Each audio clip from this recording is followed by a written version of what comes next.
Hello' guys next time নিবলৈ গ'লে আপোনালোকে স্বাগতম জনাইছোঁ ভাৰ্গৱ আৰু বাবি সেনেকৈ আমি যাই আছোঁ কামাখ্যালৈ সেনেকৈ মানাছ ৰাইনো ট্ৰেইনখনত আৰু বেলেগো পেচেঞ্জাৰ আছে আৰু এনেকৈ ব্ৰহ্মপুত্ৰ ব্ৰীজ পালোঁ আৰু এনেকৈ আহি পালোঁ এতিয়া কামাখ্যা জংচন এনেকৈ আমি তিনিওজন নামিলোঁ। এইটো হ'ল কামাখ্যা জংচন আপোনালোকে চাব পাৰে। এতিয়া আমি টেম্পু ষ্টেণ্ডলৈ যাব লাগে। এই কামাখ্যা জংচন লিখা আছে।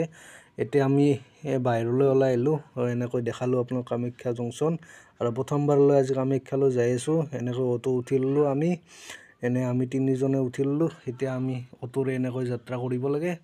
তো সিফালে অটো ষ্টেণ্ড এনেকৈ লাইনকৈ আছে। আমি এতিয়া আহি পালোঁ কামাখ্যাৰ গেটখন।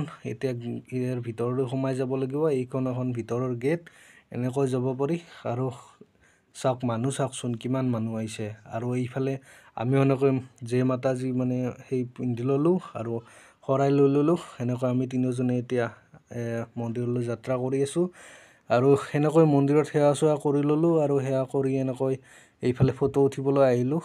এয়া চাব পাৰে কি ধুনীয়া এটা মানে উচৰ্গা কৰা এয়া আৰু এনেকৈ আপোনালোকে ওপৰৰ পৰা একবাৰ পৰিৱেশটো চাই লওক। আৰু যদি আপোনালোকে লং ভিডিঅ'টো চাব খোজে তলত ক্লিক কৰি দিব আৰু যদি ইউটিউবৰ পৰা চাই ভাল লাগিছে তেনেহ'লে ছাবস্ক্ৰাইবটো কৰি দিব আৰু ফেচবুক আৰু যদি ইনষ্টাগ্ৰামৰ চাইছে তেনেহ'লে ফ'ল'টো কৰি যাব। তো আজিলৈ বাই বাই দিয়ক।